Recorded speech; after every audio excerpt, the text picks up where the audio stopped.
Mamalaki ng Davao City ang serbisyo ng Central 911 na sinimulan noon pang 2002. Ito ang pinakauna sa Asya at ikatlo sa buong mundo.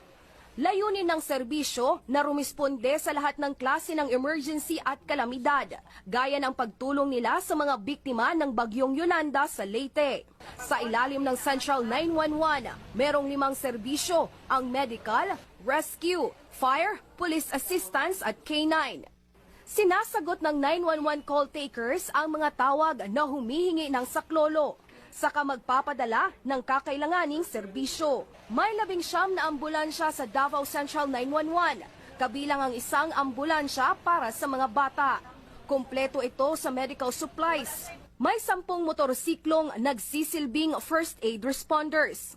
Kumpleto rin sila sa search and rescue equipment. Meron silang 18 bomb-sniffing dogs na nakadeploy sa Davao International Airport, mga terminal at iba pang ahensya. Ang bawat police station sa Davao City ay mayroong 911 vehicle na kumpleto sa communication equipment.